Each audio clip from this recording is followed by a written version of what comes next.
ఇద్దరు అన్నదమ్ములం ఇంట్లో ఉన్నాం అనుకో, మీ అన్న ఉన్నాడా? ఉన్నాడా నీకు అన్న? లేడు, తమ్ముడు ఉన్నాడు. తమ్ముడు ఉన్నాడు. వాడికి నీకు ఎప్పుడు ఫైట్ జరుగుతుంది. ఫైట్ జరిగినంత మాత్రాన వాడు నీకు తమ్ముడు కాకుండా పోడు, నువ్వు వానికి అన్నవు కాకుండా పోవు. కరెక్టేనా? వాడిని తమ్ముడు, నువ్వు వాడికి అన్నవి. వాడు నా స్నేహితుడు అబ్బా. చాలా ఉంటాయి. వాడు వాడు ఓపెన్ గా వాడు పేరు కోసం ఫైట్ చేస్తాడు.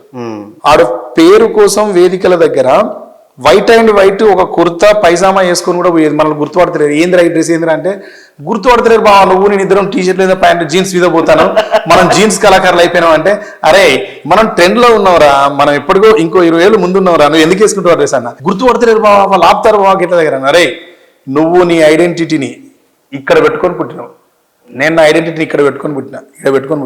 మనం ఎవరి కోసం మన గెటప్ మార్చద్దురా అని చెప్పిన. పేరు మనల్ని గుర్తుపడతలేరని ఎప్పుడైతే గ్రహించిందో వాడు చాలా ప్రయత్నాలు చేసిండు. దాంట్లో భాగంగానే నా పాట పాడడం వల్ల పేరస్తేనే స్వార్థం తప్ప ఏదో సురేందర్కి అన్యాయం చేద్దాం చేస్తే అయ్యేది కూడా కాదు కదా.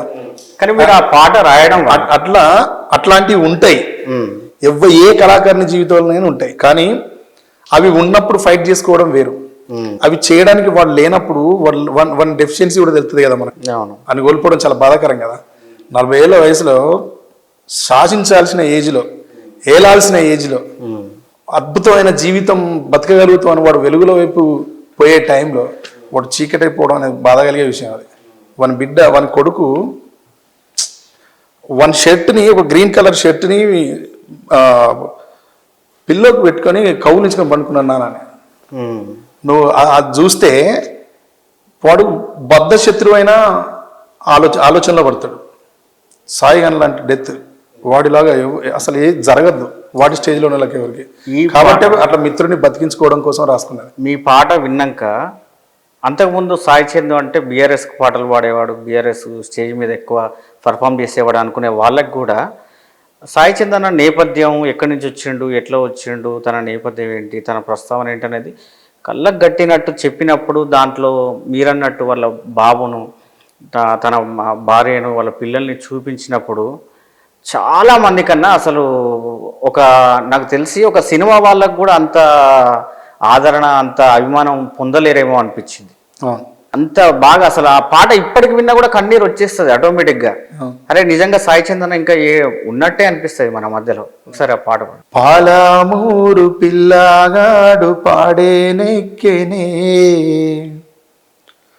పాలమూరు పిల్లగాడు బయలుదేరేనే, ప్రపంచ వేదిక మీద ప్రజల పాటై నిలిచెనే, అమర చింత చిన్నవాడు ఎల్లలు దాటెనే, స్వరాష్ట్ర సాధన ధ్యానం చేసి గానం చేసేనే, అందుకున్నాడమ్మా తండ్రి నుండే ఎర్ర ఎర్రని జెండా, నింపుకున్నాడమ్మా నీలి జెండా స్ఫూర్తిని సాయి నిండా, అత్తుకున్నాడమ్మా గుండెలకేమో గులాబీ జెండా, పాలమూరు పిల్లగాడు బయలుదేరేనే, ప్రపంచ వేదిక మీద ప్రజల పాటై నిలిచెనే, కళ్ళ ముందే తల్లి మరణము, నీ బాల్యమంతా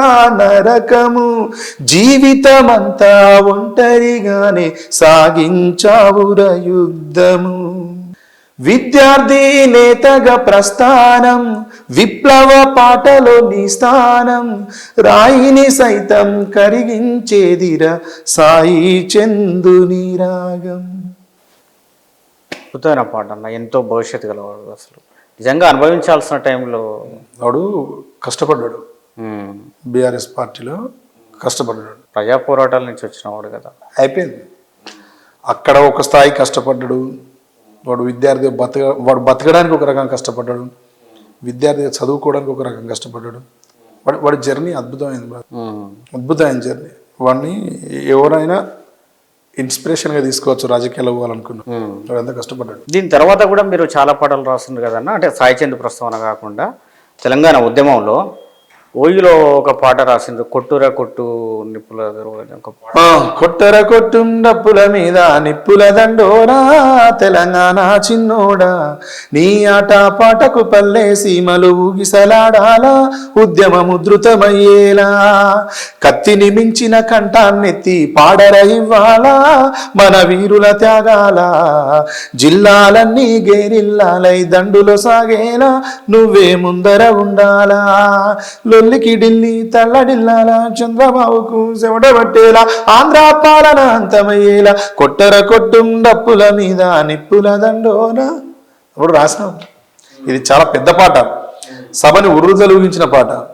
ఈ పాట కోసం జనాలు వేదిక ముంగట అట్లా పిచ్చెత్తి వినేది పాట వస్తే, ఏమో ఆట ఆడేది జనాలు మైమరిచిపోయి ఊగులుగేది. అంటే మచ్చుకు ఇప్పుడు కొన్ని పాటలు పాడారు కానీ ఇంకా మీరు చాలా పాటలు రాసిండ్రు కదా. చాలా పాటలు ఉన్నాయి, మొత్తం 40 పాటలు ఉంటాయి. అసలు తెలంగాణ ఉద్యమం ప్రారంభంలో V6 ప్రమోషన్ సాంగ్ ఒకటి రాసింది కదా మీరు, జనని జనని అని. జనని జనని జనని జై తెలంగాణ, నీ వంటి తల్లి లేదే జగతిలోన, కంటి పాపల్లోన మా NTPC, నీ ఒంటి మీద పొంగే నవధాన్య రాశి.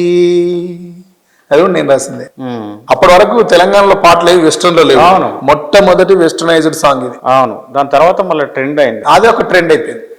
అది ఒక ట్రెండ్. బతుకమ్మ పాటలకు ఎట్లా మనం ఒక ట్రెండ్ సెట్ చేసి పెట్టినాం, దానికంటే ముందు ఈ పాటను ట్రెండ్ గా తీసుకొచ్చినాం. ఉస్మానియా యూనివర్సిటీ మీద కూడా వాడినట్టున్నారు. ఓ యుద్ధం పుడితే ఓయూ నిలువుటద్దం పట్టెరా, ఆ యుద్ధంలో ప్రతి విద్యార్థి ప్రతిబింబమాయరా, ప్రతిబింబమాయరా, పోరు ఆరంభమాయరా, ఆరంభమాయరా, ఆరని మంటలాయరా, ఆరని మంటల్లో ఆశ బూడిదాయరా, క్యాంపస్ గోడలే బందీ కానై, కాకి తుపాకి చుట్టూ గోడై కాపల కాస్తూ ఉన్నా గాని ఆగని ఆరాటం, అరరరె చేసేర పోరాటం, హాస్టల్ మెస్సుకు తాళం వేసి తాగే నీళ్లను కట్టడి చేసి నానా హింసలు పెట్టిన గాని వీడని వీరత్వం, అది మన విద్యార్థి తత్వం, వారసత్వ ఉద్యమాల ఉస్మానియా గడ్డ మీద యుద్ధం, ఓ యుద్ధం, ఓ యుద్ధం పుడితే ఓయూ నిలువుటద్దం పట్టెరా, ఆ యుద్ధంలో ప్రతి విద్యార్థి ప్రతిబింబమాయరా. అట్లా అప్పుడు ఓయూలో విద్యార్థులు వాళ్ళ పోరాటం, వాళ్ళ త్యాగం, వాళ్ళు చేసిన తెగింపు, వాళ్ళు చేసిన యుద్ధం, వాళ్ళు ఎవ్వరికి తలవంచలేదు. కొడుతా ఉంటే పక్కకున్న మాణికేశ్వర నగర్కి పక్కన ఉన్న ఒడ్డర వస్తికి కాలనీలలో పరిగెత్తి దాక్కున్నారు కానీ ఇళ్లలో పోలేదు. విద్యార్థుల త్యాగం చాలా గొప్పది, వాళ్ళు చేసిన పోరాటం చాలా గొప్పది. వాళ్ళ పోరాటానికి గుర్తింపుగా ఏమైనా ఇవ్వగలమా అని ఇదొక పాట. ఒక్కరా ఇద్దరా విద్యార్థి వీరులు, వేరు తెలంగాణ పోరులో నేలరాలిన తారలు, పొద్దు పొడుపులు పొత్తి కడుపులు పోరులో పదునెక్కిపోయిన ఆయుధాలు, ఒక్కరా ఇద్దరా విద్యార్థి వీరులు, వేరు తెలంగాణ పోరులో నేలరాలిన తారలు. మైదానములు ఆటలాడినోళ్ళు, మందార మండలై పూసినోళ్ళు, పరీక్ష పత్రాలు రాసినోళ్ళు, ప్రశ్నల కొడవన్లు విసిరినోళ్ళు, ఒక్కరా ఇద్దరా విద్యార్థి వీరులు, వేరు తెలంగాణ పోరులో నేలరాలిన తారలు. అట్లా విద్యార్థుల పోరాటాల గురించి ఇదొక పాట చేసినాం. దాని తర్వాత రసమై బాలకిషన్ అన్న ఒకటి జై తెలంగాణ వీరులకు మరణం లేదన్న సినిమా తీసిన. ఆ సినిమా చేసినప్పుడు దాంట్లో కూడా రాసిన విద్యార్థుల గురించి. ఏంటిదన్న? మట్టి తల్లి రుణము తీర్చుకుంటీరా బిడ్డలో, ఉగ్గు పాల ఊపిరిచ్చుకుంటీరా బిడ్డలో, మీరు 20 ఏళ్ల బాలలో విప్లవంలో వీరయోధులు, వెలుగుతున్న వేగు చుక్కలో అందరాణి చందమామలు, మిమ్ము కన్నందుకు గర్వపడుతున్నాము, కళ్ళ ముందు లేనందుకేడుస్తున్నాము, మట్టి తల్లి రుణము తీర్చుకుంటీరా బిడ్డలో. ఉగ్గు పాల ఊపిరిచ్చుకుంటీరా బిడ్డలో. మేడారము అడవిలోన కుంకుమ బరినవుతారా, రామప్పలో రాయిలోని రాగాల మాలవుతారా. భద్రాచలం రామయ్యలా తిరిగి ఇంటికొస్తారా, కొండగట్టు హనుమయ్యలా కొండంత అండైతరా.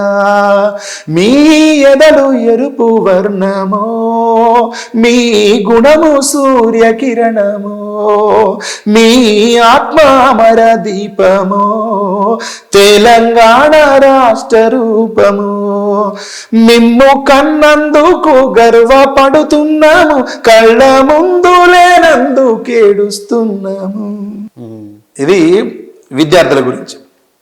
ఆ సినిమాలో కూడా విద్యార్థుల నేపథ్యం ఉంటుంది. విద్యార్థులతో చచ్చిపోయి యమలోకం పోతా ఉంటే తల్లులు కూర్చొని ఏడుస్తూ ఉంటారు. ఏడుస్తున్నప్పుడు తెలంగాణ తల్లి ఆమెకు కంఠం వచ్చి ఆమె రూపం వచ్చి బయటికి కదిలొచ్చి విగ్రహం నుంచి కదిలొచ్చి పాడుతూ ఉంటుంది. ఏదో అద్భుతమైన సందర్భం. దాంట్లో విద్యార్థుల త్యాగం గురించి, వాళ్ళు చేసిన పోరాటం గురించి, వాళ్ళ మరచిపోలేని తల్లిదండ్రులు వాళ్ళు ఎట్లా తెలుసుకుంటారు అనేది కూడా దాంట్లో